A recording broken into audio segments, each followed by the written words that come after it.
लक्ष्मी तोट ना होई खाए खर्च रहंदा लख 84 में बिनी सब सेव करंदा एह वैरी मित्र सब कीतिया नह मंगे मंदा लेखा कोई न पुछई जा हर बख्शंदा अनंत भया सुख पाया मिल गुरु गोविंदा सबे काज सवारिए जा तुद पावंदा हर सच्चे तखत रचाया सत संगत मिला नानक निर्भो निरंकार विच सिद्धांत खिला गुर सिमर मनाई काल का खंडे की विला पीवो पाहुल खंडतार होए जन्म सुहेला वाह वाह गोविंद सिंह आपे गुर चला वाह वाह गोविंद सिंह आपे गुर चला जुगो जुग अटल ज़ाहरा ज़बूर हाजरा हजूर चवर छतर तखत दे मालिक शब्द गुरु तान तान गुरु ग्रंथ साहिब जी दी पावन मुकद्दस गोद दा निगमान रहे गुरु प्यारियो बड़े ही भागा वाले सचमुच वडभागियां ने और रूहां ਜਿਹੜੀਆਂ गुरु दे दर ते बैठ के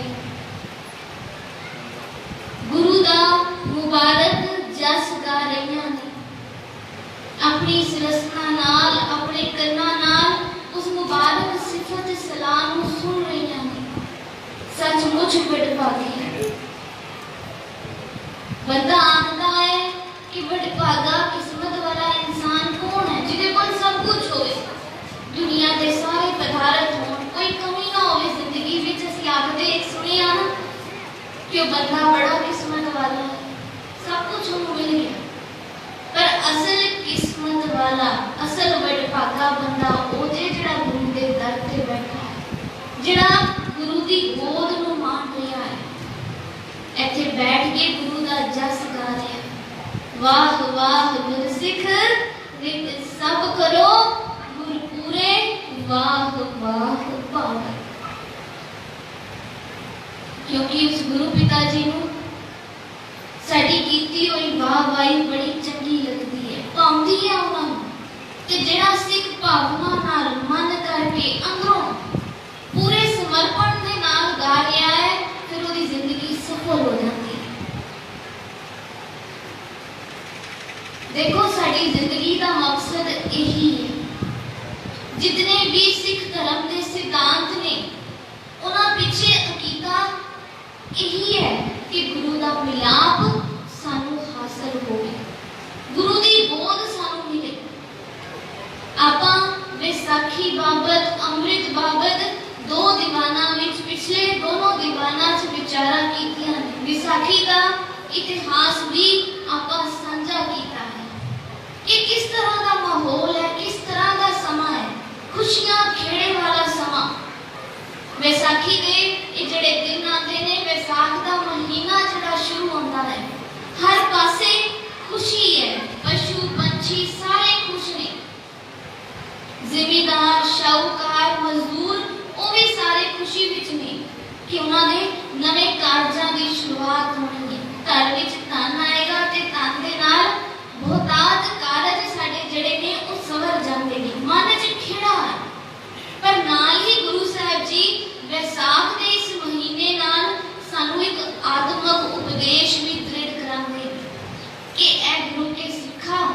खेड़ा ते है, खुशियां ते ने, पर खुशियां बाहर मुखी ने। बाहरों ने खुश, अंदर दी खुशी किथे है? अंदर दी सैटिस्फैक्शन, अंदर दा खेड़ा किथे है? वैसाख तीरन क्यों वाटियां जिना प्रेम विच, जिना हृदयां दे विच प्रेम की घाट है। प्रेम तो सुने ने ना गुरु दा प्यार, गुरु दा प्रेम नहीं। कहंदे ओ फिर सखने ने प्रेम तो ते उन्हां दे हृदयां दे विच पूरी खुशी नहीं है। साडी जिंदगी दी दौड़ की होवे कि असीं उस पूरी खुशी नूं प्राप्त करना है, उस आनंद दे सोमे नाल जुड़ना है। ते ਇਹ ਅਸੀਂ ਕਿਦਾਂ ਪ੍ਰਾਪਤ ਕਰਾਂਗੇ? ਜਦੋਂ ਸਾਡੇ ਹਿਰਦੇ ਦੇ ਵਿੱਚ ਪਿਆਰ ਹੋਏਗਾ। ਕਹਿੰਦੇ ਨੇ ਨਾ,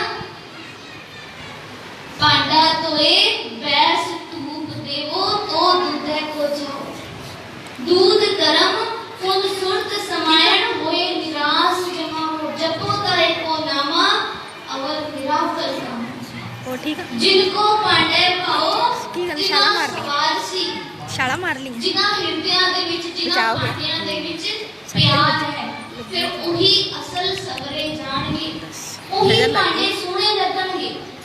सो सतगुर पातशाह जी सानू समझाउणा करदे ने कि इस प्यार नू, इस प्रीत नू अपने कलगे नाल बंध लईए जे गुरु दीयां बख्शिशां लैणीਆਂ ने। वेखो अपने गुरु दीयां रहमतां लैण वास्ते ਅਸੀਂ ਸਾਰੇ आए हैं ते बस इतना समझ लईए कि गुरु दी बख्शिश मिलनी किता है।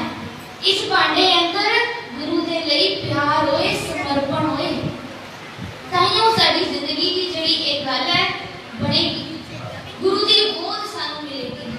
सो आज आपां ओ मुबारक विचारा करनियां ने कि किस तरह मेरे कलगियां वाले प्रीतम ने पंचां दी चोण करके पंज प्यारियां नूं साजिया, खालसे नूं साजिया ते साडी चोली विच बेशकीमती अमृत दी दात पाई। हुण दात ते गुरु जी ने पा दित्ती है। असल खुशी मेरे कलगियां वाले पातशाह जी नूं उदन होनी है जदों असीं सारे इस अमृत लई तरफांगे। साडे अंदर एक तरफ होए कि असी भी गुरु जी दा बख्शिया होया खंडे बाटे दा अमृत छकना है। उस दिन असल प्राप्ति है जिंदगी की। विचारा आप जी ने बड़ियां सुनिया होंगियां, बड़े व्याख्यान करन वाले, बड़े प्रचारक इस स्टेज ते आए होंगे जिन्हां ने अमृत दे गुण गाए होंगे, कलगियां वाले दी सिफतां कीतियां होंगियां, पर प्राप्ति किथे जे कि साडा अंदर भी उस अमृत नूं लोचे, सानू महसूस होवे कि साडे अंदर अमृत है पर सानू बाहरों अमृत लेना पैना है। बड़ी बार सानू समझाया गया है कि देखो बड़ियां उदाहरणां दित्तियां ने गुरबाणी अंदर भी, धरती विचकार भी पानी मौजूद है, पर जितना चिर बाहरों पानी नहीं आंदे ना अंदर का पानी बाहर नहीं आता। दूध नूं बाहरों जाग लानी पैंदी है तां जाके किते ओदे अंदर दा घिओ मक्खण सानू मिलदा है। तो उसी तरह गुरु दे नाम बाणी की जाग जदों सानू लगेगी ना ते साडा अंदर दा जिहड़ा अमृत है वो प्रगट होए। सो गुरु अमरदास पातशाह जी दी गल करी, वैसाखी दे जिहड़े इकट्ठ ने ये कदों तो शुरू होए? इतिहास दसदा है कि वैसाखी दी जिहड़ी शुरुआत है इकट्ठ करन दी शुरुआत है, जिन्हों आपां जोड़ मेल या जोड़ मेला शब्द भी वरतदे हैं। एक इकट्ठ जिहड़े ने गुरु अमरदास पातशाह जी दे वेले तो शुरू होए थे। वैसाखी ते दिवाली ये दो दिहाड़े मन के इन्हां दोनों दिहाड़ियां ते संगतां नूं बुलाया जांदा सी ते इकट्ठ कीता जांदा सी। हुण ध्यान दिओ, ये जिहड़ा इकट्ठ है ये जोड़ मेल शब्द है, जिहड़ा एग्जैक्ट जोड़ मेला नहीं, क्योंकि जिथे सिर्फ इकट्ठ होवे ना, भीड़ इकट्ठी हुई होवे, ओ थां मेला है। ते जिथे मेल की गल है, जोड़ मेल भाव मिलाप, जिथे गुरु दा शब्द है, गुरु दे दर्शन ने, गुरु दी शरण है ते गुरु दा मिलाप है ना, उथे जोड़ मेल है। असल उस इकट्ठ नाल सानू जोड़िया है। भीड़ असीं बड़ी इकट्ठी कर लवांगे पर वो भीड़ सिर्फ एक मेला बन के रह जाती है जदों तक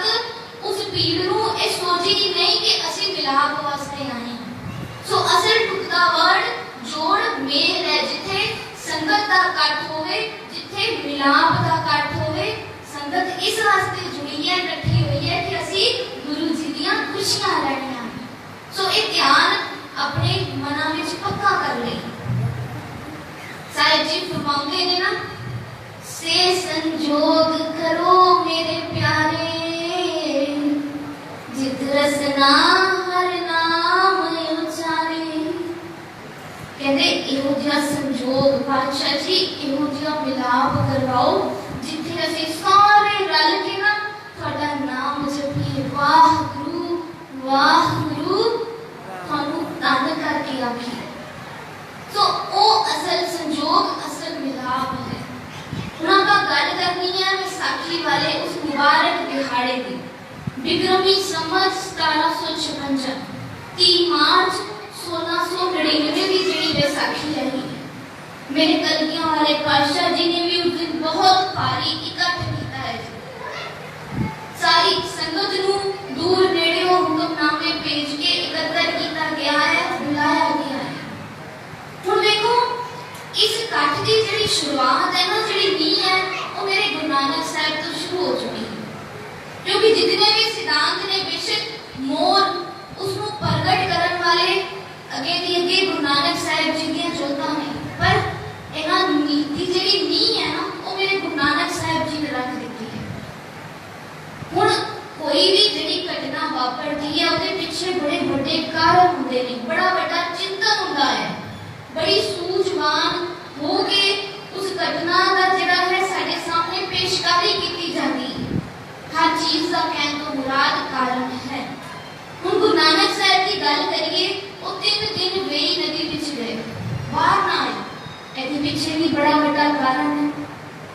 6वें पातशाह जी की गल करिए, उन्होंने अपने तो बाद जिहड़ी गुरियाई है वो गुरु अपने पोतरे नूं दित्ती, जबकि गुरु तेग बहादुर साहब जी कोल मौजूद नहीं। पर ਇਹਦੇ ਪਿੱਛੇ भी बड़ी ਵੱਡੀ रमज है। गुरु के पोतर ने गुरु साहब जी जब खेड़ा ने, शायद साडा मनुखी तल ते जिहड़ा साडी बुद्धि है ना, वो इन्हां नूं नहीं समझ सकदी। अगे गुरु तेग बहादुर साहब जी 2 दहाके जदों भोरे विच रहिंदे ने, जप तप करदे ने, उस तो बाद जदों उस भोरे चों बाहर आए ने ना, बड़ी बड़ी क्रांति आई है। आज भी जे कोई महान कमाई वाला कह लईए मनुख अपने आप को साध के जदों बाहर निकलेगा ना, ते तूफान जरूर आएगा। साडियां जिहड़ी जिंदगी है ना, उसदे विच बदलाव आएगा। ते इसी तरह कहते गुरु गोबिंद पातशाह जी भी चुप हैं, शांत हैं। खालसे की जिहड़ी साजना है, ਇਹਦੇ ਤੋਂ ਪਹਿਲਾਂ ਜਿਹੜੇ ਕੁਝ ਦਿਨ ਨੇ ਨਾ, गुरु पातशाह जी बिल्कुल शांत हैं, चुप हैं, कोई गलबात नहीं। ते जदों बाहर आए ने, उस वेले फिर क्रांति आई है, तूफान आ गया। हुण इस नुकते नूं समझण लई आपां जेठ दे महीने दी एग्जांपल भी ले सकते हैं। जेठ दा महीना तुसीं सारिਆਂ ने वेखिया है, हंडाते आपां अपने स्थान ते। कहते जिस दिन बहुती गर्मी होवे ना, हवा बिल्कुल ना चल रही होवे, असीं की आखदे हां जी अज गुम लगा होया है, वट लगा होया है।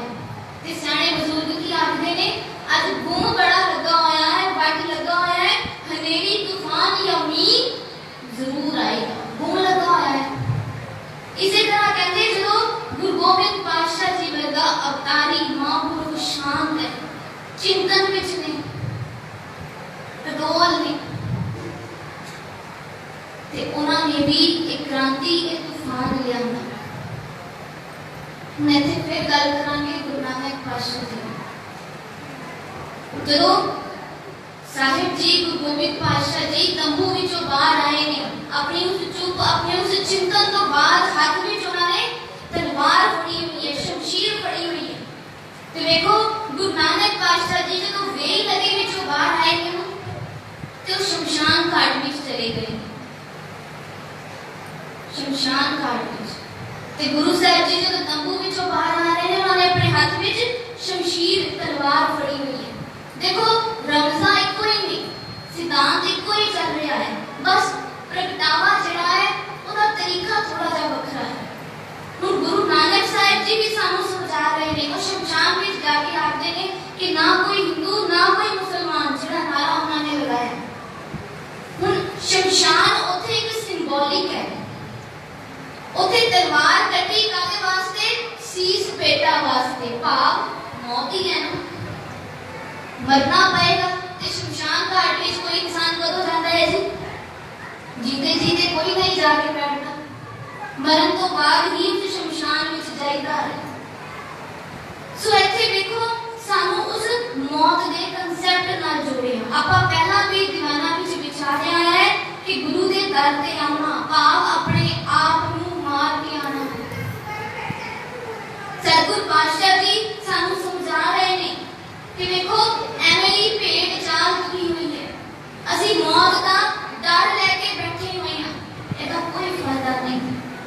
ਗੁਰੂ ਨਾਨਕ ਪਾਤਸ਼ਾਹ ਜੀ ਦੇ ਦਰ ਤੇ ਆਈਏ, ਕਲਗੀਆਂ ਵਾਲੇ ਦੀ ਸ਼ਰਨ ਵਿੱਚ ਆਈਏ, ਉੱਥੇ ਆ ਕੇ ਮੌਤ ਦਾ ਡਰ ਖਤਮ ਹੋ ਜਾਏਗਾ, ਮੌਤ ਦਾ ਭੈ ਖਤਮ ਹੋ ਜਾਏਗਾ, ਜਿਵੇਂ ਭਾਈ ਨੰਦ ਲਾਲ ਜੀ ਦਾ ਖਤਮ ਹੋਇਆ ਸੀ। ਗੁਰੂ ਦੇ ਕੋਲ ਆ ਕੇ ਜ਼ਿੰਦਗੀ ਮਿਲੀ। ਦੇਖੋ ਸਿੰਬੋਲਿਕ ਮੌਤ ਜਿਹੜਾ ਹੈ ਉਹ ਸਿਰਫ ਇੱਕ ਸਿੰਬੋਲਿਕ ਹੈ। ਗੁਰੂ ਗੋਬਿੰਦ ਪਾਤਸ਼ਾਹ ਜੀ ਜਦੋਂ ਤੰਬੂ ਵਿੱਚੋਂ ਬਾਹਰ ਆ ਰਹੇ ਨੇ, ਹੱਥ ਵਿੱਚ ਤਲਵਾਰ ਹੈ ਤੇ ਕੀ ਮੰਗਦੇ ਨੇ? ਹੈ ਕੋਈ ਗੁਰੂ ਦਾ ਪਿਆਰਾ, ਗੁਰੂ ਦਾ ਸਿੱਖ ਜਿਹੜਾ ਆਪਣਾ ਸੀਸ ਭੇਟਾ ਕਰੇ। ਤੇ ਕਹਿੰਦੇ ਨੇ 3 ਵਾਰ ਮੇਰੇ ਕਲਗੀਆਂ ਵਾਲੇ ਨੇ ਇਹ ਸ਼ਬਦ ਦੁਹਰਾਏ। ਤੀਜੀ ਵਾਰ ਗੁਰੂ ਨਾਨਕ ਦੇ ਪਿਆਰੇ ਭਾਈ ਦਇਆ ਰਾਮ ਜੀ ਉੱਠੇ ਤੇ ਗੁਰੂ ਦੇ ਅੱਗੇ ਹੱਥ ਜੋੜ ਕੇ ਨਤਮਸਤਕ ਹੋ ਰਹੇ ਨੇ, ਅੱਖਾਂ ਵਿੱਚੋਂ ਅਥਰੂ ਆ ਰਹੇ ਕਿ ਪਾਤਸ਼ਾਹ ਜੀ ਮੈਂ ਮਾਫੀ ਮੰਗਦਾ, ਮੈਂ ਤੁਹਾਡੀ ਪਹਿਲੀ ਆਵਾਜ਼ ਤੇ ਨਹੀਂ ਖੜਾ ਹੋਇਆ, ਤੁਹਾਡੀ ਤੀਜੀ ਵਾਰ ਕਹਿਣ ਤੇ ਖੜਾ ਹੋਇਆ ਕਿ हे ਪਾਤਸ਼ਾਹ ਜੀ ਇਹ ਜਿਹੜਾ ਮੇਰਾ ਸਿਰ ਹੈ ਨਾ, ਇਹ ਤੇ ਉਸ ਦਿਨ ਦਾ ਤੁਹਾਨੂੰ ਭੇਟਾ ਹੋ ਚੁੱਕਿਆ ਹੈ ਜਿਸ ਦਿਨ ਦਾ ਮੈਂ ਤੁਹਾਡੇ ਦਰ ਤੇ ਆ ਕੇ ਮੁਰੀਦ ਬਣਿਆ। ਹੁਣ ਭਾਵੇਂ ਤੁਸੀਂ ਇਸ ਸੀਸ ਨੂੰ ਆਪਣੇ ਚਰਨਾਂ ਵਿੱਚ ਰੱਖ ਲਓ, ਭਾਵੇਂ ਆਪਣੀ ਤਲਵਾਰ ਤੇ ਰੱਖ ਲਓ, ਇਹ ਤੁਹਾਡੀ ਮੌਤ ਹੈ। ਦੇਖੋ ਸਮਰਪਣ ਗੁਰੂ ਕੇ ਲਾਲਾਂ ਵਿੱਚ ਜਿਹੜੇ ਗੁਰੂ ਨੂੰ ਪਿਆਰ ਕਰਦੇ ਨੇ, ਕਿਉਂਕਿ ਪ੍ਰੀਤ ਤੋਂ ਬਿਨਾਂ ਗੱਲ ਨਹੀਂ ਕਰਨੀ ਚਾਹੀਦੀ, ਪਿਆਰ ਤੋਂ ਬਿਨਾਂ ਗੱਲ ਬਣੇਗੀ ਵੀ ਨਹੀਂ। ਜੇ ਅਸੀਂ ਮਿਲਾਪ ਚਾਹਨੇ ਆ ਉਹਦੇ ਲਈ ਪਿਆਰ ਬੜਾ ਹੀ ਜ਼ਰੂਰੀ ਹੈ। ਤੇ ਭਾਈ ਦਇਆ ਸਿੰਘ ਜੀ ਆਪਣਾ ਜਿਹੜਾ ਸੀਸ ਹੈ ਗੁਰੂ ਦੇ ਅੱਗੇ ਭੇਟ ਕਰਦੇ ਨੇ। ਹੁਣ ਇਹ ਜਿਹੜਾ ਦਿਹਾੜਾ ਹੈ ਵਿਸਾਖੀ ਦਾ, ਇਹਨੂੰ ਭਾਵੇਂ ਆਪਾਂ ਸੀਸ ਭੇਟਾ ਦਿਵਸ ਕਹਿ ਲਈਏ, ਭਾਵੇਂ ਖਾਲਸੇ ਦੀ ਸਾਜਨਾ ਦਿਵਸ ਕਹਿ ਲਈਏ, ਨਾਮ ਵੱਖੋ ਵੱਖ ਅਸੀਂ ਬਣਾ ਲਈਏ, ਪਰ ਇਹ ਗੁਰੂ ਚੇਲੇ ਦੀ ਜਿਹੜੀ ਸੰਤ ਹੈ, ਗੁਰੂ ਚੇਲੇ ਦਾ ਜਿਹੜਾ ਮਿਲਾਪ ਹੈ, ਇਹ ਅਸਲ ਨੁਕਤਾ ਤੇ ਉਹ ਹੈ। ਉਸ ਦਿਨ ਮਿਲਾਪ ਹੋ ਰਿਹਾ ਸੀ। ਦੇਖੋ ਗੁਰੂ ਦੀਆਂ ਬਖਸ਼ਿਸ਼ਾਂ, ਗੁਰੂ ਦੀਆਂ ਰਹਿਮਤਾਂ ਪੰਜ ਪਿਆਰੇ ਆਪਣੀ ਝੋਲੀ ਵਿੱਚ ਪਵਾ ਰਹੇ ਨੇ। ਸਾਹਿਬ ਜੀ ਵੀ ਸਾਨੂੰ ਸਮਝਾਉਂਦੇ ਨੇ ਨਾ ਕਿ ਜੋ ਤੋਂ ਪ੍ਰੇਮ ਖੇਲਣ ਘਰ ਜਾਓ, ਸਿਰ ਦਰ ਤਲੀ ਗਲੀ ਮੇਰੀ ਆਓ, ਇੱਕ ਮਾਰਨ ਪੈਰ ਤਰੀਜੈ, ਸਿਰ ਦੀਜੈ ਕਾਣ ਨ ਕੀਜੈ। ਸਿਰ ਕੌਣ ਦੇਗਾ? ਜਿਹਦਾ ਗੁਰੂ ਨਾਲ ਪਿਆਰ ਹੋਏਗਾ, ਜਿਹਦਾ ਗੁਰੂ ਨਾਲ ਪਿਆਰ ਹੋਏਗਾ। ਹਰ ਬੰਦਾ ਸਿਰ ਨਹੀਂ ਦੇ ਸਕਦਾ, ਇਹ ਵੀ ਧਿਆਨ ਰੱਖੀਏ। ਜਦੋਂ ਮਸੰਦਾ ਨੇ ਇਤਨੀ ਗੱਲ ਸੁਣੀ ਨਾ ਤੇ ਮਾਤਾ ਗੁਜਰੀ ਜੀ ਨੂੰ ਆ ਕੇ ਪਤਾ ਕੀ ਆਖਦੇ ਨੇ ਕਿ ਮਾਤਾ ਜੀ ਜਲਦੀ ਆਓ, ਜਲਦੀ ਦੇਣੀ ਆਓ ਤੇ ਆਪਣੇ ਪੁੱਤਰੇ ਨੂੰ ਕੱਪੜੇ ਪਵਾ ਕੇ ਗੁਰਗੱਦੀ ਉਹਨਾਂ ਨੂੰ ਬਖਸ਼ ਦੋ। ਪਤਾ ਨਹੀਂ ਤੁਹਾਡੇ ਪੁੱਤਰ ਨੂੰ ਕੀ ਹੋ ਗਿਆ ਹੈ, ਉਹਦੇ ਸਿੱਖਾਂ ਦੇ ਸਿਰ ਵੱਢੀ ਗਿਆ ਹੈ। ਹਰ ਬੰਦਾ ਥੋੜੀ ਸਿਰ ਦੇ ਸਕਦਾ ਹੈ, ਹਰ ਬੰਦਾ ਸੀਸ ਭੇਟਾ ਨਹੀਂ ਕਰ ਸਕਦਾ। ਗੁਰੂ ਦਾ ਪਿਆਰ ਜਿਨ੍ਹਾਂ ਨੇ ਆਪਣੀ ਝੋਲੀ ਵਿੱਚ ਪਾਇਆ ਹੈ ਤੇ ਜਿਨ੍ਹਾਂ ਨੇ ਪਹਿਲਾਂ ਗੁਰੂ ਨਾਲ ਪਿਆਰ ਕੀਤਾ ਹੈ, ਇਹ ਤੇ ਉਹਨਾਂ ਦੇ ਵਿਚਕਾਰ ਦੀ ਗੱਲ ਹੈ। ਅਸੀਂ ਵੀ ਸ਼ਾਇਦ ਪੂਰਨ ਤੌਰ ਤੇ ਇਸ ਰਮਜ ਨੂੰ ਨਹੀਂ ਸਮਝ ਸਕਦੇ। ਕਹਿਣ ਵਾਲਿਆਂ ਨੇ ਤੇ ਆਖਿਆ ਨਾ ਕਿ ਪਤਾ ਨਹੀਂ ਗੁਰੂ ਗੋਬਿੰਦ ਸਿੰਘ ਜੀ ਨੂੰ ਕੀ ਹੋ ਗਿਆ ਹੈ ਤੇ ਸਾਡੇ ਸੀਸ ਵੱਢਣ ਤੇ ਆ ਗਏ ਨੇ, ਸਾਨੂੰ ਜਾਨੋਂ ਮਾਰਨਾ ਚਾਹੁੰਦੇ ਨੇ। ਪਰ ਕਹਿੰਦੇ ਨੇ ਨਾਨਕ ਸੇਵਕ ਸੋਈ ਆਖੀਐ ਜੋ ਸਿਰ ਧਰੇ ਉਤਾਰ। ਗੁਰੂ ਦਾ ਅਸਲ ਸੇਵਕ ਤੇ ਹੋਈ ਹੈ ਜਿਹਨੂੰ ਆਪਣਾ ਸਿਰ ਵੀ ਉਤਾਰਨਾ ਪੈ ਜਾਏ ਨਾ ਤੇ ਉਹ ਝੁਕਦਾ ਨਹੀਂ ਹੈ। इतना समर्पण। ते देखो गुरु दी फिर बख्शिंद ने आपा गुरु गोबिंद पातशाह जी की शख्सियत को विचारिया है कि कितना प्यार वो अपने सिखा नाल करते ने, उन्होंने कीता है जिन्हां अंदर समर्पण है। फिर उन्हां उत्ते ये शब्द पूरा टुकदा है कि गुर के गृह सेवक जो रहे गुर की आज्ञा मन में सर है। आपस को कर कछ न जना, हर हर नाम हृदय सत ध्यान, मन बेचैन सतगुर के पास, इस सेवक के कारज रास। मन विच दी गल आ गई, मानता नूं भेटा करन दी गल आ गई कि साहिब जी सारा कुछ तुहाडा ही दिता होया है, तुसी जे रह रहे हो कोई गल नहीं, बस तुहाडा जिहड़ा प्यार है वो बढ़िया रहे अपने प्यारे सिखां दे नाल। ते देखो गुरु ने अखीर तक फिर ये जिहड़ी सांझ है निभाई है। वो जिहड़े प्यारे पांच प्यारे गुरु साहिब जी अगे अपना शीश लेके बने ने, जिन्हां ने गुरु दा प्यार दिता है ना। आपां कल भी विचारिया सी कि सतगुर सिख का हलक पलक सवारे, नानक सतगुर सिख को जी नाल समारे। पूरी जिंद दे नाल गुरु साहिब जी साडे नाल निभदे ने, उन्हां दा प्यार साडे नाल निभदा है। आज भी जाके देख लो हजूर साहब की धरती पे अनंतपुर साहब तो प्यारे बने, वो सांझ बनी, वो रिश्ता बढ़िया ते तौर तक वो रिश्ता निभया है हजूर साहब की धरती पे। अंदर साहिबा दा अंगीठा है ते बाहर दोनों प्यारे भाई दया सिंह जी, भाई धर्म सिंह जी दा अंगीठा है। गुरु दे चरना दे कोल उत्थे ही सो साहिब जी साडी इस हद तक संभाल करते हैं, साडी झोली विच ये बख्शिशां पांदे ने। असीं भी इन्हां बख्शिशां नूं इन्हां रमज़ान नूं समझण दी कोशिश करिए, अपने अंदर वो प्यार जगाइए ते सही एक कदम अपने गुरु वाल बता के ते देखिए गुरु किवें फिर सानूं अगे तुर के नहीं लैण आउणगे, जरूर आउणगे। मन विच भरोसा करिए। ते मेरे कलगियां वाले पातशाह जी दी आवाज़ ते भाई दया सिंह जी उठे, कहते भगत कबीर जी जे गुरु दी बख्शिशां लैणियां है ना, कहते पुराने समय विच खेड खेडी जाती सी, बच्चे खेडदे सन बॉल दे नाल खितो कुंडी, आजकल नहीं खेडी जाती, बहुत घट। कहते अपने सिर नूं ओ खितो बना लै ते गुरु अगे अरदास कर कि साहिब जी तुहाडी मौज है, इस शीश नूं तुसीं जिधर मर्जी ठोकर करके कर दो, जिधर मर्जी ले जाओ। मेरे कलगियां वाले पातशाह ने अनंतपुर की धरती पे केसगढ़ के खुले मैदान अंदर एक खंडे बाटे की मुबारक पहुल साडी झोली विच पाई, शीश मंगिया। सब तो पहला भाई दया राम जी उठे, उस तो बाद अंदर ले गए बांह फड़ के भाई साहब जी, बाहर खून नाल भरी हुई तलवार लेके आए। हुण इत्थे भी कई सज्जन तर्क करते हैं कि गुरु साहब ने सिर वड्डे खाने या नहीं। देखो मैं इतना समझती हूँ कि गुरु साहब ने साडे सामने सब कुछ रख दिता, अपने पुत्र भी नहीं लुकोए, अपने पुत्र भी लुकोए नहीं, साडे तो वार देते, अपना सर्वंस वार दिता। हुण गुरु साहब ने एक कौतक पढ़ते दे पीछे कीता, सानू ओदी रमज नूं समझना चाहिदा है। गुरु साहब ने सिर मंगिया, एदा मतलब गुरु साहब ने सिर वड्डिया। कल भी भाई साहब जी शब्द पढ़ रहे सन, सतगुर मेरा मार जवाले। ओ गुरु बख्शंद है प्यारिओ, गुरु समर्थ है, ओ सानू मार के साडे अंदर दोबारा जान पा सकदे ने। इत्थे तर्क ना करिए, मन दे विच शक ना लेके आइए। गुरु दी खेड, गुरु दी मौज, शायद असीं वो दृश्य नहीं देख सकते सन, साडी बुद्धि साडियां अखां वो दृश्य नहीं देख सकदियां सन, साडी अवस्था इतनी ऊंची नहीं है। वो कौतक पर्दे दे पीछे होया, पर तलवार साडियां अखां दे सामने सी, खून साडे अखां दे सामने सी। तो अपने गुरु ते विश्वास रखिए।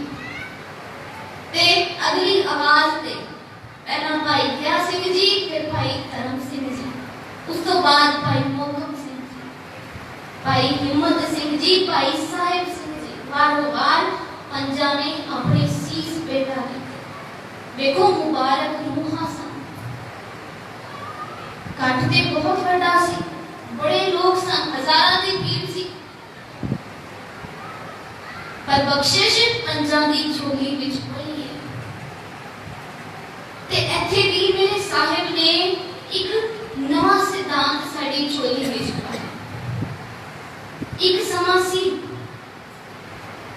ਮੇਰੇ ਗੁਰੂ ਨਾਨਕ ਸਾਹਿਬ ਨੇ ਜਿਤਨੇ ਵੀ ਭਗਤ ਹੋਏ ਨੇ, ਥੋੜੀ ਜੀ ਜਾਤ ਪਾਤ ਦੀ ਗੱਲ ਕਰਾਂਗੇ, ਮੇਰੇ ਸਤਿਗੁਰਾਂ ਨੇ ਇੱਥੇ ਉਸ ਵਿਤਕਰੇ ਨੂੰ ਵੀ ਖਤਮ ਕੀਤਾ। ਗੁਰੂ ਨਾਨਕ ਪਾਤਸ਼ਾਹ ਜੀ ਜਿਹੜੀ ਜਾਗ ਲਗਾ ਕੇ ਗਏ ਹਨ, ਐਸੀ ਲਾਲ ਤੁਝ ਬਿਨ ਕੌਣ ਕਰੇ, ਗਰੀਬ ਨਿਵਾਜ ਗੁਸਈਆ ਮੇਰਾ ਮਾਥੇ ਛਤਰ ਤਰੇ। ਹੁਣ ਕਹਿੰਦੇ ਇਹ ਪੰਜੋ ਅਲੱਗ-ਅਲੱਗ ਕਹਿ ਲਈਏ ਕੈਟੇਗਰੀਜ਼ ਨੂੰ ਬਿਲੋਂਗ ਕਰਦੇ ਸਨ। ਇੱਕ ਖੱਤਰੀ, ਇੱਕ ਜੱਟ, ਇੱਕ ਚੀਂਗਾ, ਇੱਕ ਨਾਈ, ਇੱਕ ਚੋਰ। ਇਹ ਦੁਨਿਆਵੀ ਦਰ ਤੇ ਚੀਜ਼ਾਂ ਬਣੀਆਂ ਹੋਈਆਂ ਨੇ, ਕਿਉਂਕਿ ਗੁਰੂ ਦੇ ਦਰ ਤੇ ਗੁਰੂ ਦੀ ਸ਼ਰਨ ਵਿੱਚ ਆ ਗਏ ਨਾ, ਇਹ ਮਨ ਚੋਂ ਭਾਵ ਸਾਨੂੰ ਕੱਢਣੇ ਪੈਣੇ।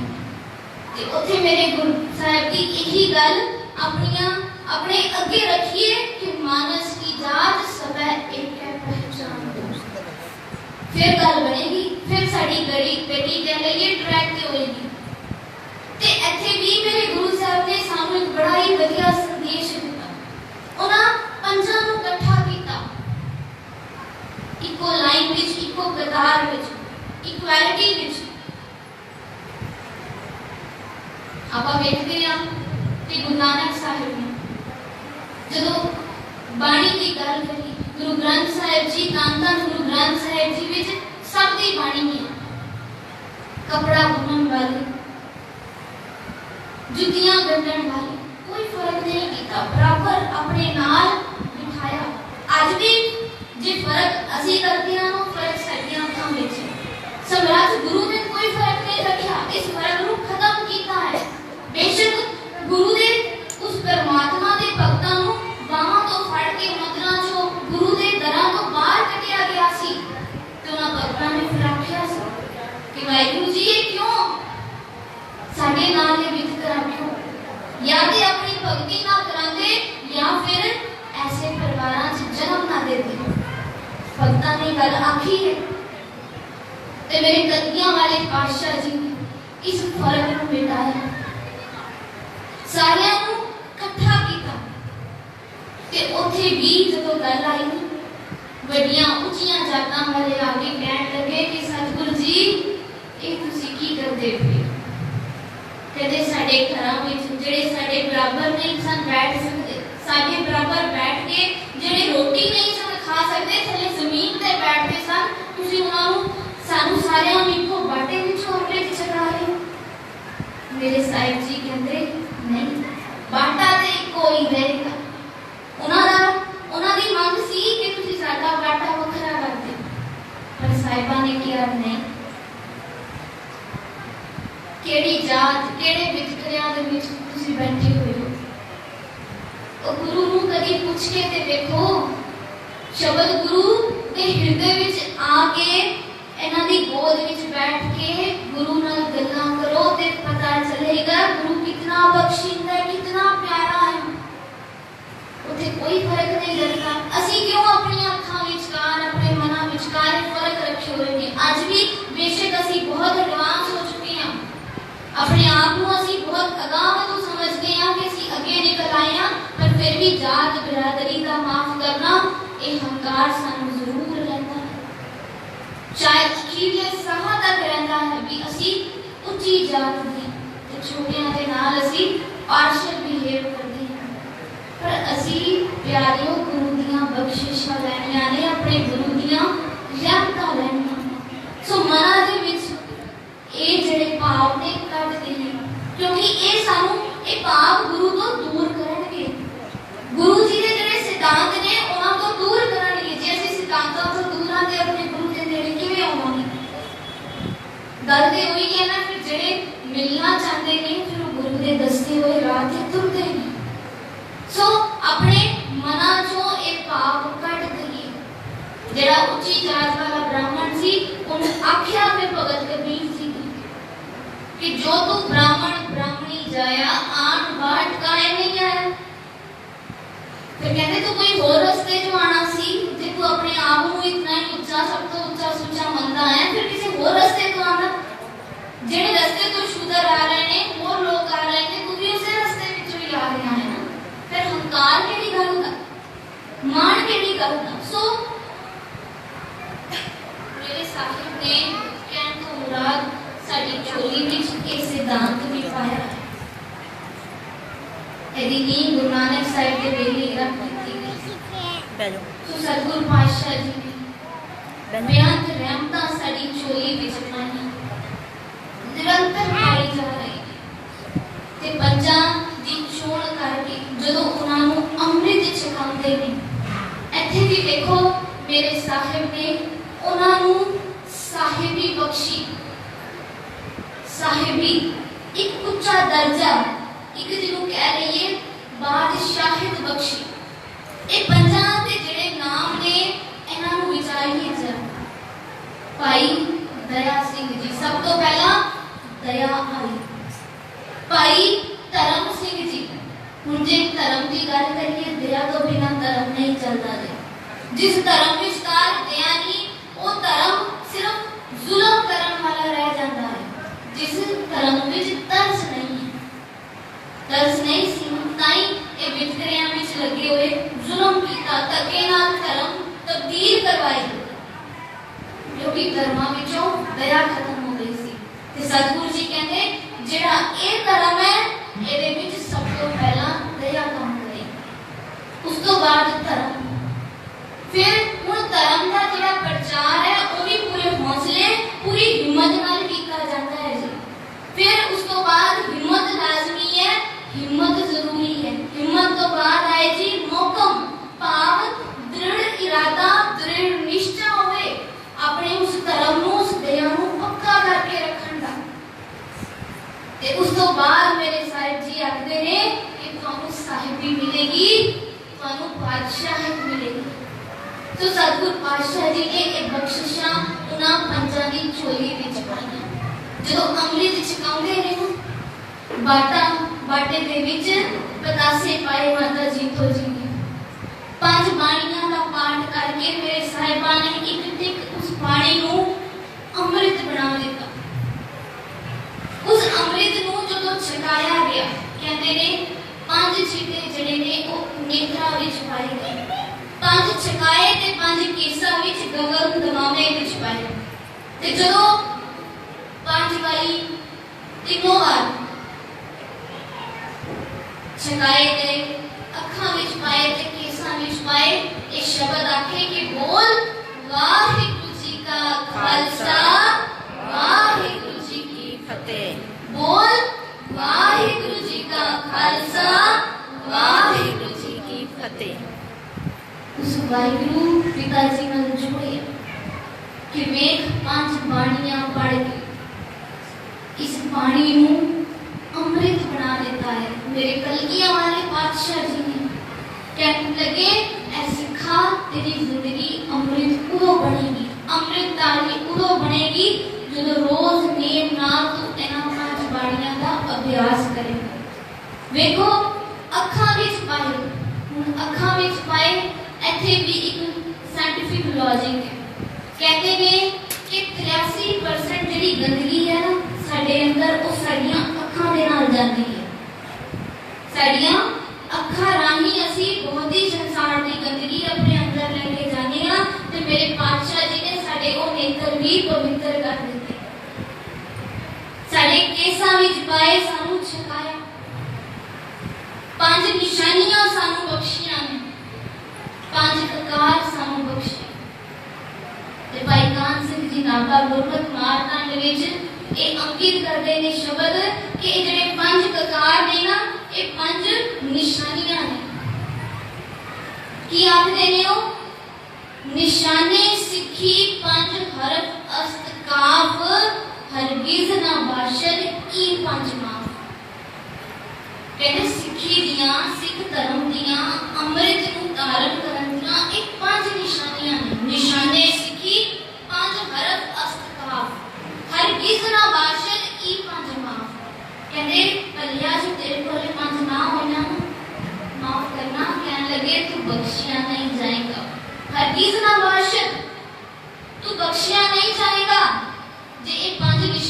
तेरे कोल ना होने। पांच निशानियां केड़ियां ने जी? कड़ा, कार दो, कच, कंगा, बिदा, बिना, केस, ये दस्त, जुगला, निशान। केस, कंगा, कड़ा, पिछहरा ते किरपान। पातशाह जी ने ये पांच निशानियां बख्श के साडी झोली विच बड़ियां रहमतां पाईयां। इन्हां पांच निशानियां दी जे विचार करन लगिए अपने आप विच बहुत वड्डियां ने, साडे अंदर तक जुड़ियां होईयां ने। देखे केस पातशाह ने कहा मुंहों, देखे केस पातशाह ने कहा मुंहों, जाओ बख्शियां अज तुहानू सरदारियां ने। कंगा फेर दे एक ध्यान रखना कदे फिरनियां सिरां ते आरियां ने। कच दी जज दे के बख्श दित्तियां रहमतां सारियां ने। ये जेड़ा कड़ा दिता है ना, कहते एक कड़ा साडे लई हथकड़ी दे समान है कि कोई भी भैड़ा काम करन तो पहला सानू चेता आ जाए कड़ा नहीं हथकड़ियां मारियां। साहिबा ने ये मुबारक बख्शिशां साडी झोली विच पाईयां। ये निशानियां जड़ियां ने सानू बख्शियां, ये साडे कोल होणियां बड़ियां ही जरूरी ने। देखो पीड़ बहुत है, असंख्या दी पीड़ है, ते मेरे कलगियां वाले पातशाह जी अपने प्यारे पुत्र अपनी प्यारी धी नू किवें पछाणनगे? कहते ने ना, बिना शस्त्र के संग नरम भेड़ जान। गहे कान ताको की तले सिदानो, यह मोर आज्ञा सुनो रे प्यारे, बिना तेग के संग देवो ना दिगारे। कहने जी तेरे को शस्त्र और केस नहीं है ना, तू भेड़ा दे समान है। भेड़ा सी सारियां ने लिखिया की हाल होता हमारा। बिना शस्त्र के संग नरम भेड़ जानो, ये जड़ा नर है, जड़ा बंदा है, ये भेड़ा वांगू भी हो जाता है। गहे कान ताको की तरह सिदानो, यह मोर आज्ञा सुनो रे प्यारे, बिना तेग के संग देवो ना दिगारे। तेग भी जरूरी है, ये नहीं भी कर ले असी के इसी सांभे भी ते असी समझ लइए कि असी गुरु दी सारी बख्शिश सांभ रही है। नहीं, तेग काव शस्त्र भी असी सांभी। आज समय की मांग है, समय की लोड़ है कि साडे गल विच इस शस्त्र भी पाया होवे। देखो ये मुबारक निशानियां साडे कोल होणियां बड़ियां ही जरूरी है। मेरे पातशाह जी ने ये महान कौतक कीता साडे वास्ते। देखो उस कलगियां वाले दियां बख्शिशां बड़ियां महान ने। उन्होंने साडे विचकार कोई फर्क नहीं कीता, अपना सब कुछ वार दिता ते बड़े मान नाल आख्या ना मेरे गुरु साहब ने कि आखदे ने, इन पुत्रन के शीश पर वार दिए सुत चार। चार हुए तो क्या हुआ, जीवत कई हजार। अपने चार फरजंद वार दिते ते बड़े मान नाल आख्या सी। किदे वाल वेख के आख्या सी? साडे वाल तुहाडे सारियां वाला की मुबारक संगत वाल हाथ करके आख्या सी कि इन पुत्रन के शीश पर वार दिए सुत चार। कहते फिर की हो गया जब मेरे ओ चार चले गए, मेरे एक हजारा पुत्र बैठे ने, हजारा पुत्र धियां बैठे ने, जेड़े मेरी इस बख्शिश नू, इस खंडे बाटे दी कौल नू, इस अमृत नू संभालणगे, इस मुबारक अमृत दे विरसे को संभालणगे। फिर देखो साडे लई ਇਹ ਕਿਉਂ ਜੀ ਗੱਲ ਹੋ ਗਈ? ਅਸੀਂ ਖੁਸ਼ ਹੋਈਏ ਇਸ ਗੱਲ ਤੇ ਕਿ ਗੁਰੂ ਸਾਹਿਬ ਨੇ ਸਾਨੂੰ ਵੀ ਆਪਣੇ ਪੁੱਤਰ ਦੀਆਂ ਦਾ ਦਰਜਾ ਦਿੱਤਾ, ਸਾਡੇ ਤੇ ਮਾਣ ਕੀਤਾ। ਪਰ ਅਸੀਂ ਅੱਜ ਉਹ ਕੰਮ ਕਰ ਰਹੇ ਹਾਂ ਕਿ ਗੁਰੂ ਸਾਹਿਬ ਜੀ ਸਾਡੇ ਤੇ ਮਾਣ ਕਰਨ। ਅੱਜ ਅਸੀਂ ਕਿਉਂ ਅੰਮ੍ਰਿਤ ਨੂੰ ਨਹੀਂ ਲੋਚਦੇ? ਕਿਉਂ ਖੰਡੇ ਬਾਟੇ ਦੀ ਕੌਲ ਤੋਂ ਪਿੱਛੇ ਹੋ ਜਾਂਦੇ ਹਾਂ? ਦੇਖੋ ਸੰਸਾਰ ਵਿੱਚ ਜਦੋਂ ਅਸੀਂ ਵਿਚਰਦੇ ਹਾਂ ਨਾ, ਜਦੋਂ ਅਸੀਂ ਗੁਰੂ ਵੱਲ ਆ ਗਏ, ਆਪਣੇ ਗੁਰੂ ਦੇ ਨੇੜੇ ਆ ਗਏ, ਗੁਰੂ ਦੀ ਸ਼ਰਨ ਭਾਗ ਗੁਰਦੁਆਰੇ 'ਚ ਆ ਜਾਂਦੇ ਆ ਨਾ, ਗੁਰੂ ਅੱਗੇ ਸਮਰਪਣ ਹੈ। ਜਦੋਂ ਅਸੀਂ ਝੁਕਦੇ ਆ, ਨਤਮਸਤਕ ਹੁੰਦੇ ਹਾਂ, ਭਾਵ ਅਸੀਂ ਆਪਣੇ ਗੁਰੂ ਅੱਗੇ ਸਮਰਪਿਤ ਹੋ ਗਏ। ਤੇ ਜੇ ਸੱਚਮੁੱਚ ਗੁਰੂ ਅੱਗੇ, ਗੁਰੂ ਦੀਆਂ ਗੱਲਾਂ ਅੱਗੇ, ਗੁਰੂ ਜੀ ਦੇ ਸਿਧਾਂਤਾਂ ਅੱਗੇ ਸਮਰਪਿਤ ਹੋ ਗਏ ਆ, ਫਿਰ ਮੇਰੇ ਸਾਹਿਬ ਜੀ ਕਹਿੰਦੇ ਨੇ ਤੂੰ ਦੁਨੀਆ ਦੇ ਨਾਲ ਸੰਘਰਸ਼ ਕਰੇਗਾ, क्योंकि दुनिया उस सच को नहीं समझेगी। सारे गुरु नानक के सच को नहीं समझ सकते। ਆਪਾਂ ਨਹੀਂ ਸਮਝ ਸਕਦੇ। ਸੋ ਦੁਨੀਆ ਸਾਡੇ ਨਾਲ ਸੰਘਰਸ਼ ਕਰੇਗੀ। ਅੰਮ੍ਰਿਤ ਛਕਣ ਦਾ ਮਤਲਬ ਇਹ ਹੈ ਕਿ ਅਸੀਂ ਆਪਣੇ ਉਸ ਗੁਸਾਈ ਦੇ ਪਹਿਲਵਾਨ ਬਣ ਜਾਈਏ। ਤੇ ਮੇਰੇ ਸਾਹਿਬ ਜੀ ਬਖਸ਼ਿਸ਼ ਕਰਦੇ ਨੇ, ਹੋ ਗੁਸਾਈ ਦਾ ਪਹਿਲਵਾਨੜਾ, ਮੈਂ ਗੁਰਮਿਲ ਉੱਚ ਦੁਮਾਲੜਾ। ਮੈਂ ਆਪਣੇ ਗੁਸਾਈ ਦਾ ਪਹਿਲਵਾਨ ਬਣ ਗਿਆ। ਮੈਨੂੰ ਸਤਿਗੁਰੂ ਜੀ ਨੇ ਮੁਕੱਦਰ ਕਰ ਦਿੱਤਾ ਹੈ ਪਹਿਲਵਾਨ। ਸਭ ਹੋਈ ਛਿੰਝ ਇਕੱਠੀਆਂ, ਕੋਈ ਬੈਠਾ ਵੇਖਿਆ ਆਪ ਜੀ। ਹੁਣ ਅਸੀਂ ਸੋਚਦੇ ਹਾਂ ਕਿ ਅਸੀਂ ਆਪਣੇ ਗੁਰੂ ਪਾਤਸ਼ਾਹ ਜੀ ਦੇ ਪਹਿਲਵਾਨ ਬਣ ਜਾਈਏ। ਸੋ ਕੋਸ਼ਿਸ਼ ਕਰੀਏ, ਆਪਣੇ ਮਨਾਂ ਨੂੰ ਸਮਝਾਈਏ। ਦੇਖੋ ਵਿਚਾਰਾਂ ਬੜੀਆਂ ਲੰਮੀਆਂ ਨੇ। ਸਤਿਗੁਰੂ ਪਾਤਸ਼ਾਹ ਜੀ ਕਿਰਪਾ ਕਰਨ, ਸਾਨੂੰ ਉਹ ਸੁਮਤ ਬਖਸ਼ਣ, ਸਾਨੂੰ ਉਹ ਸੋਚੀ ਬਖਸ਼ਣ ਕਿ ਅਸੀਂ ਉਹਨਾਂ ਦੇ ਦੱਸੇ ਹੋਏ ਰਾਹ ਤੇ ਤੁਰ ਸਕੀਏ। ਤੁਰਨਾ ਇੰਨਾ ਸੌਖਾ ਵੀ ਨਹੀਂ ਹੈ, ਪਰ ਜਦੋਂ ਤੱਕ ਮਨ ਹੀ ਨਹੀਂ ਬਣਾਇਆ, ਮਨ ਹੀ ਰਾਜ਼ੀ ਨਹੀਂ, ਫਿਰ ਤੇ ਤੁਰਨ ਦਾ ਸਵਾਲ ਹੀ ਪੈਦਾ ਨਹੀਂ ਉੱਠਦਾ। ਸੋ ਗੁਰੂ ਅੱਗੇ ਕਰਨਾ ਲਈ ਕਿ ਸਾਹਿਬ ਜੀ ਤੁਸੀਂ ਸਾਨੂੰ ਇਹ ਅੰਮ੍ਰਿਤ ਦੀ ਦਾਤ ਦੇ ਕੇ ਸਾਹਿਬੀ ਬਖਸ਼ੀ। ਆਪਣਾ ਸਭ ਕੁਝ ਸਾਡੇ ਕੋਲ ਵਾਰ ਦਿੱਤਾ, ਅਸੀਂ ਫਿਰ ਵੀ ਇਤਨੇ ਨਾ ਸ਼ੁਕਰੇ ਹਾਂ, ਸ਼ੁਕਰ ਨਹੀਂ ਕਰਦੇ ਪਏ। ਤੁਹਾਡੇ ਇਹਨਾਂ ਸਿਧਾਂਤਾਂ ਉੱਤੇ ਪੈਰਾ ਨਹੀਂ ਲੈਂਦੇ ਪਏ ਤੇ ਤੁਸੀਂ ਕਿਰਪਾ ਕਰੋ, ਮੈਨੂੰ ਵਿਵੇਕ ਬੁੱਧ ਦਿਓ। ਕਹਿੰਦੇ ਨੇ ਨਾ, ਪਾਠ ਪੜਿਓ ਔਰ ਵੇਦ ਵਿਚਾਰਿਓ, ਨਿਵਲ ਪੈਂਗਮ ਸਾਦੇ। ਪੰਜ ਜਨਾਸਿਓ ਸੰਗ ਨਾ ਛੁਟਕਿਓ, ਅਦਿਕ ਅਹੰ ਬੁੱਧ ਬਾਦੇ। ਪਿਆਰੇ ਇੱਕ ਵਿਦ ਮਿਲਨ ਨਾ ਜਾਈ, ਮੈਂ ਕੀਏ ਕਰਮ ਅਨੇਕਾਂ। मैं बड़ा कुछ करके देख लिया, बड़े पाठ, बड़े जप तप, बड़े दान पुण्य, बड़ा कुछ कर लिया, पर ये सब कुछ करके ते कहते मेरा हंकार और बढ़ गया।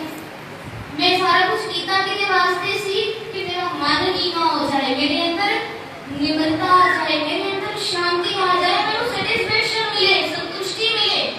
पर होया की जी, हंकार और बढ़ गया कि मेरे वर्गा ते कोई तीर्थ स्थान ते जाके यात्रा ही नहीं कर सकता, मेरे वर्गा कोई गुरुद्वारे से दान पुण्य नहीं कर सकता, लोड़वंदा की मेरे वर्गा कोई मदद ही नहीं कर सकता, मेरे वर्गा कोई पाठ ही नहीं कर सकता। मैं तो इतने सहज पाठ, दूसरे पाठों में इतने भोग पा रही सुनते रमज को समझी। पाठ पढ़ियो और वेद विचारियो, निवल प्रेम साधे। पांच जना से संग ना छुटके, जिन्हों को छुटकारा चाहिए सी उन्हें होर बता ले, वो होर क्रूशल हो गए। फिर की करना है जी? साहिब जी समझाते हैं कि नहीं, एक तरीका नहीं है, इस तकनीक नाल ਅਸੀਂ नहीं पा सकते, नहीं ठीक हो सकते। प्यारे इन विद मिलन न जाई, मैं किए करम अनेका। हार करियो स्वामी के द्वारे, दीजे बुद्ध विवेका। हले भी ते समझ नहीं आ रही, अपने गुरुदेव के आगे हाथ जोड़ के नमस्कार करके ऐसे झुक के तरला लइए, सतगुरु पातशाह जी कृपा करो, मेरी झोली विच वो विवेक बुद्ध और सोची पाओ कि ਤੁਹਾਡਾ ਜਿਹੜਾ ਇਹ ਮੁਬਾਰਕ ਅੰਮ੍ਰਿਤ ਹੈ, ਮੇਰੇ ਅੰਦਰ ਵੀ ਜਿਹੜੀ ਘਾਟ ਮਹਿਸੂਸ ਹੋਵੇ, ਖੰਡੇ ਬਾਟੇ ਦੀ ਜਿਹੜੀ ਤਰਫ ਹੈ ਉਹ ਮੇਰੇ ਅੰਦਰ ਵੀ ਲੱਗ ਜਾਵੇ ਤੇ ਮੈਂ ਵੀ ਆਪਣੇ ਗੁਰੂ ਨੂੰ ਇਹ ਮੁਬਾਰਕ ਦਾਤ ਲੈ ਕੇ ਆਪਣਾ ਥੋੜਾ ਜਿਹਾ ਫਰਜ਼ ਅਦਾ ਕਰ ਸਕਾਂ। ਕਿਉਂਕਿ ਵੇਖੋ ਰਿਸ਼ਤਾ ਤੇ ਤਨ ਨੂੰ ਮਿਲੇ। ਆਪਾਂ ਗੱਲ ਕੀਤੀ ਸੀ ਕਿ ਗੁਰੂ ਦਾ ਤੇ ਸਾਡੇ ਵਿਚਕਾਰ ਇੱਕ ਬੜਾ ਹੀ ਪਿਆਰਾ ਰਿਸ਼ਤਾ ਹੈ, ਜਿੱਥੇ ਮੇਰੇ ਗੁਰੂ ਸਾਹਿਬ ਜੀ ਆਪਣਾ ਹਰ ਫਰਜ਼ ਪੂਰਾ ਕਰ ਰਹੇ ਨੇ, ਸਾਡੀ ਪ੍ਰਤਿਪਾਲਨਾ ਕਰ ਰਹੇ ਨੇ, ਸਾਡੇ ਅੰਦਰ ਦੀ ਗੁਰਮਤਿ ਨੂੰ ਖਤਮ ਕਰ ਰਹੇ ਨੇ, ਸਾਡੇ ਬੰਧਨ ਕੱਟ ਰਹੇ ਨੇ, ਸਾਡੀ ਝੋਲੀ ਵਿੱਚ ਬਖਸ਼ਿਸ਼ਾਂ ਰਹਿਮਤਾਂ ਪਾ ਰਹੇ ਨੇ। ਉੱਥੇ ਦੱਸੋ 10% ਫਰਜ਼ ਤੇ ਸਾਡਾ ਵੀ ਬਣਦਾ ਹੈ। 80% ਅਸੀਂ ਨਹੀਂ ਪੂਰਾ ਕਰ ਸਕਦੇ, ਪਰ 10% ਇੱਕ ਕਦਮ ਚੱਲਣ ਦਾ ਉਪਰਾਲਾ ਤੇ ਆਪਣੇ ਗੁਰੂ ਵੱਲ ਆਉਣ ਦਾ ਕਰ ਸਕਦੇ ਹਾਂ ਕਿ सतगुरु जी साडा भी फर्ज है कि मन बेचे सतगुरु के पास, इस सेवक की कारज दास। मैं अपना मन जदों तुहाडे अगे चुकिया ना, तुहाडे अगे अर्पण कर दिता है। हुण मेरी मत ते कोई नहीं, मेरी मत नहीं रही, भाव एदा की अर्थ है जी? कि मैं अमृत दे खंडे बाटे दी पहुल दे किंतु परंतु नहीं करांगा। साहिब जी ਤੁਹਾਡਾ ਹੁਕਮ ਹੈ ਨਾ, ਤੁਸੀਂ ਇਹ ਮੁਬਾਰਕ ਦਾਤ ਇਹ ਪਾਤਸ਼ਾਹੀ ਸਾਨੂੰ ਬਖਸ਼ੀ ਹੈ।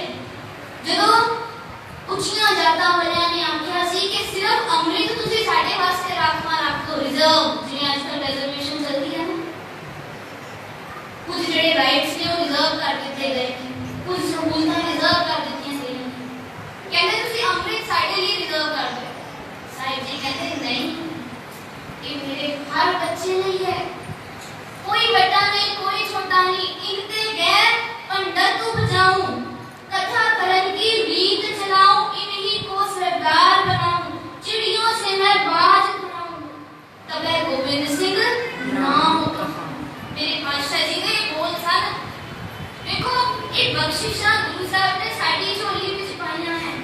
आज क्यों असीं इन्हां बख्शिशां दा मुल नहीं जानदे?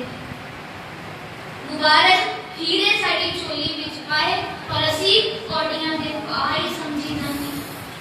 तो सतगुर पातशाह जी अगे अरदास करी ते मेरे पातशाह जी ने देखो उन्हां पंजां नूं अमृत छकाण तो बाद जदों उन्हां नूं रहत दृढ़ करवाई ते मेरे साहिबां ने आख्या सी रहनी रहै सोई सिख मेरा, ओ साहिब मैं उसका चेला।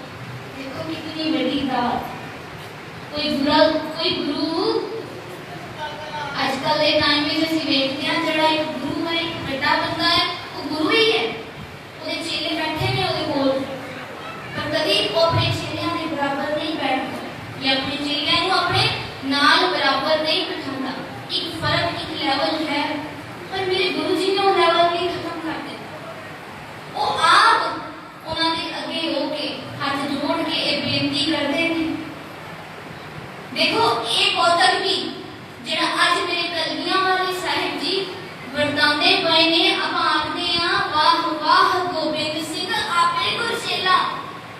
ये कौतक मेरे गुरु नानक साहिब पातशाह जी ने करतारपुर की धरती ते भी कीता सी।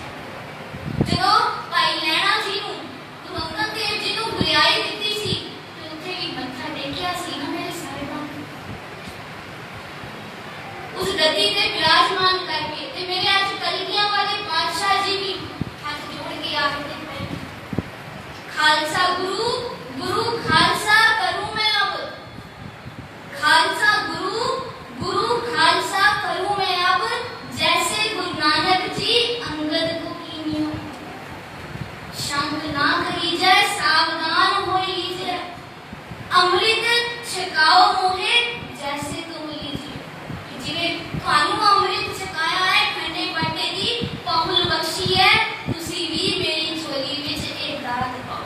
देखो गुरमुखो इत्थे कोई सौदा नहीं होया, कोई सौदेबाजी नहीं हुई, ये ते प्रेम की खेड चल रही है, प्रेम की। जिन्हां ने असीं कहने आ कि उन्हां पंजां ने सीस पेटा कीता, फिर गुरु साहिब जी आखदे ने कि मैं अपना सब कुछ वारा कर नहीं, कोई सौदेबाजी नहीं, ये सिर्फ प्रेम की खेड हो रही है। जिन्हां नूं गुरु नाल प्यार है, वो जिहड़ियां पंज रूहां सन वो कमाई वालियां सन। उन्होंने गुरु ग्रंथ साहिब जी शब्द गुरु ग्रंथ साहिब जी ने बोलां नूं कमाया है अपनी जिंदगी दे विच, उस बाणी नूं कमाया है, अपने गुरु दे नाल गुरु दे शब्द दे नाल प्रेम नूं हटाया है। ते प्रेम दा स्वरूप आपां देखदे हां कि उन्होंने अपना सब कुछ भेंट किया। ते इसी तरह मेरे कलगियां वाले पातशाह जी ने मुबारक अमृत की दात लई ते साडी झोली विच पाई। तो सतगुर पातशाह जी कृपा करन सानू ओ मुबारक सोची बख्शण। देखो अज दा जिहड़ा स्वरूप है समाज दा वो इतना चंगा नहीं है। अज बार बार कहना पैंदा है कि असीं अमृत छकीए, गुरु वाले बणीए।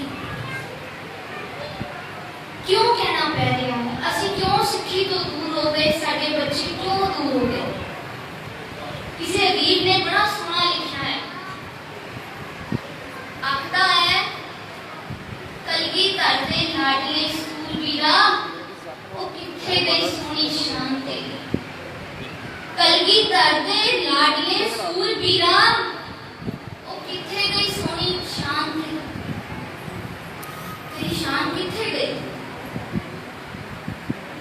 इतनी सोहनी इतनी मुबारक तेनू गुरु पातशाह जी ने साहिबी बख्शी, शान बख्शी, रुतबा बख्शिया, किथे गया? कलगीधर ते लाडले सूरबीरा ओ किथे गई सोहनी शान तेरी? आज दिसदा नहीं ओ नूर तेरा, ना गाटरा किते ना किरपान तेरी। तेरा नां सुन के जड़े कमदे सन हासे ओही पए अज उड़ान तेरी। डाडा डिगिया है मुंह दे भार आके हालत हुंदी नहीं अज बयान तेरी। लखां विच भी कल्ला से खड़ जांदा उदों हुंदी सी वखरी पहचान तेरी। कलगीधर ते लाडले सूरबीरा अज किथे गई सोहनी शान तेरी। अज वेखो सानू समाज वालों किते ना किते ठोकरां पैंदियां ने, साडे नाल साडियां दस्तारां दे नाल चंगा वतीरा नहीं कीता जांदा। ਉਹ ਇਸੇ ਕਰਕੇ क्योंकि ਅਸੀਂ ਆਪਣੇ ਗੁਰੂ ਜੀ ਦੇ ਸਿਧਾਂਤ ਨੂੰ, ਗੁਰੂ ਜੀ ਦੇ ਉਪਦੇਸ਼ ਨੂੰ ਕਮਾਇਆ ਨਹੀਂ ਪ੍ਰੋਪਰਲੀ, ਸਿਰਫ ਇਸੇ ਲਈ ਸਾਡੇ ਨਾਲ ਵਾਪਰ ਰਿਹਾ। ਤਾਈਓ ਕਹਿਣਾ ਪੈ ਰਿਹਾ ਹੈ ਕਿ ਕਲਗੀਧਰ ਤੇ ਲਾਡਲੇ ਸੂਰਬੀਰਾ ਕਿੱਥੇ ਗਈ ਸੋਹਣੀ ਸ਼ਾਨ ਤੇ, ਕਿੱਥੇ ਚਲੀ ਗਈ ਤੇਰੀ ਸ਼ਾਨ? ਕਲਗੀਆਂ ਵਾਲੇ ਨੇ ਤੇ ਬਖਸ਼ੀ ਹੈ, ਅੱਜ ਵੀ ਪੰਜਾਂ ਦੇ ਰੂਪ ਵਿੱਚ ਬਖਸ਼ਦੇ ਪਏ ਨੇ। ਫਿਰ ਅਸੀਂ ਕਿਉਂ ਗੁਰੂ ਦੇ ਸਾਨੂੰ ਖੋਗੇ ਇਹ ਦਾਤ ਨਹੀਂ ਲੈਂਦੇ? ਅੱਜ ਲੋੜ ਹੈ अपने विरसे को संभालिए। देखो वही कौमा इस संसार विच कायम रहणगियां जेड़ियां अपना इतिहास, अपना विरसा, अपने गुरु, अपने पैरोकार नूं नाल लेके चलणगियां। सिर्फ रस्मी तौर ते फॉर्मेलिटी करके इकट्ठ करके दीवान कर ले ऐसा नहीं। साडे जीवन विच चेंज आना बड़ा ही जरूरी है ते वो चेंज सबनों विखना भी चाहिए है। असल खुशियां रहमतां गुरु दियां सानू उदों ही मिलणगियां। अखीर मैं आप जी दे नाल यही साझा करना चाहती हूं कि देखो मेरे पातशाह जी दे उस मुबारक अमृत विच ना बड़ी ताकत है, बड़ी शक्ति है। आपां चमकौर दी जंग दा जेड़ा इतिहास है वो सारे जानते हैं कि किस तरह 40 सिंघां ने कितने हजारां लखां दी फौज का सामना किया। ਇਹ ਕਿਦਾਂ ਹੋਇਆ? ਅੱਜ ਜੇਕਰ ਇੱਕ ਬੰਦੇ ਨੂੰ 10 ਬੰਦਿਆਂ ਦੇ ਕੇ ਖੜਾ ਦਈਏ ਨਾ, ਤੂੰ 10 ਬੰਦਿਆਂ ਨਾਲ ਫਾਈਟ ਕਰਦੀ ਹੈ, ਉਹਦੇ ਅੰਦਰ ਹੌਸਲਾ ਹੀ ਨਹੀਂ ਹੋਏਗਾ, ਜਿਗਰਾ ਹੀ ਨਹੀਂ ਹੋਏਗਾ। ਤੇ ਮੇਰੇ ਸਾਹਿਬਾਂ ਨੇ ਸਾਡੇ ਅੰਦਰ ਇਤਨਾ ਜਿਗਰਾ ਭਰ ਦਿੱਤਾ। ਕਿਵੇਂ? ਕਿਉਂ ਮੁੱਠੀ ਭਰ 40 ਸਿੰਘ 10 ਲੱਖ ਫੌਜ ਦਾ ਟਾਕਰਾ ਕਰਦੇ ਪਏ। ਇਹ ਹੌਸਲਾ ਸੀ ਨਾ, ਇਹ ਅੰਦਰ ਅੰਮ੍ਰਿਤ ਦੀ ਕਰਾਮਾਤ ਸੀ। बाबा बंदा सिंह बहादुर पूरी सरहद फतेह उन्होंने की थी, कितनी जंगा लड़ियां, एक हौसला उन्होंने अंदर किवें आया? साहब जी एवें तो नहीं आखरे चुड़ियों से मैं बाज उड़ाऊं, जेड़े आखदे सन आम कबीलदार कारोबारी लोग जिन्होंने कहते कभी चाकू भी अपने हाथ में नहीं फड़िया, की आखदे सन हम तो तोलन जाने पकड़ी, नंगी करद कबू ना पकड़ी, चिड़ी उड़े डर से मर जाए, मुगलन से कैसे लड़ पाएंगे? साहिब जी ਅਸੀਂ ਕਿਵੇਂ ਲੜਾਂਗੇ? ਅਸੀਂ ਤੇ ਕਦੀ ਨੰਗਾ ਚਾਕੂ ਵੀ ਆਪਣੇ ਹੱਥ ਵਿੱਚ ਨਹੀਂ ਫੜਿਆ, ਤੁਸੀਂ ਸਾਡੇ ਹੱਥਾਂ ਵਿੱਚ ਸ਼ਮਸ਼ੀਰਾਂ ਫੜਾ ਰਹੇ ਹੋ। ਕਿਵੇਂ? ਮੇਰੇ ਸਾਹਿਬ ਨੇ ਇਹ ਜਿਹੜੀ ਅੰਮ੍ਰਿਤ ਦੀ ਖੰਡੇ ਬਾਟੇ ਦੀ ਖੇਡ, ਇਹ ਜਿਹੜੀ ਬਾਹੁਲ ਵਰਤਾਈ, ਇਹ ਸਭ ਇਹਦੀ ਕਰਾਮਾਤ ਸੀ। ਅੱਜ ਸਾਡੀ ਜ਼ਿੰਦਗੀ ਵਿੱਚ ਛੋਟੇ ਛੋਟੇ ਦੁੱਖ ਆ ਜਾਣ ਨਾ, ਛੋਟੀਆਂ ਜਿਹੀਆਂ ਪਰੇਸ਼ਾਨੀਆਂ ਆ ਜਾਣ, ਬੰਦਾ डिप्रेशन से चला जाता है। हो रहा है ना साडे नाल वापरदा पिया। ਅਸੀਂ बड़ी छेती डोल जाने हां सिर्फ इसे करके ही क्योंकि ਅਸੀਂ अमृत को सकरे हां, उस प्रेम को सकरे हां जिहड़ा ਅਸੀਂ ਆਪਣੇ गुरु दे नाल अपने हृदय ਵਿੱਚ जगाना है। सो कोशिश करिए गुरु पातशाह जी दियां मेरे कलगियां वाले इन ਦੀਆਂ ਸਿਫਤਾਂ बड़ियां ने, ये रचना नहीं कर सकते। ये रचना बड़ी ही छोटी है, जितने उपकार मेरे साहिब ने साडे सारियां की जिंदगी में कीते ने वो बड़े बड़े ने। आखदे ने ना क्या दशमेश पिता तेरी बात करूं जो तूने पर उपकार की। क्या दशमेश पिता तेरी बात करूं जो तूने परोपकार की। एक खालसा पंथ सजा जातों के भेद निकाल दी, उस तेग के बेटे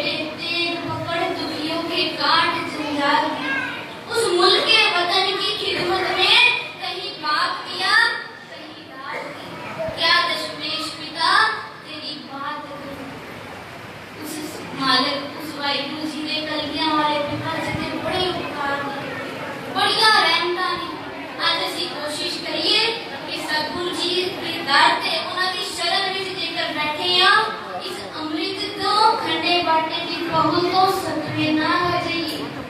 इत्थे बैठे हो सारे रल के अरदास करिए कि सतगुरु जी समा तुसी बख्शियो। सिर्फ मैं इतनी अर्ज़ोई करांगा कि मैनू मेरे अखीरले साहां तो पहला अमृतकारी गुरु दा शस्त्रकारी सिंह सजा दे। मेरी बेनती बन के इतनी अरदास जरूर करें। जो चाह अपने अंदर पैरा करेंगे ना ते मेरे साहिब जी रास्ता आप ही बना देंगे। सो सतगुरु पातशाह जी कृपा करें। आप सब संगत का बहुत बहुत धन्यवाद। तुसी इस लायक समझिया साहिबा दिया विचारां दे लायक समझिया ते इस समा बख्शिया। सो सतगुरु पातशाह जी कृपा करन सानू सारियां प्रबंधक कमेटी नू सारे वीरा भैणां नू जिन्हां ने सेवा करके एक प्रोग्राम लिखिया है सब नू चढ़दी कला बख्शण। सतगुरु जी कृपा करन इतनियां बेनतियां दे नाल खिमा दी जज खां बख्श लेना जी। वाहिगुरू जी का खालसा वाहिगुरू जी की फतेह। फोटो ले ले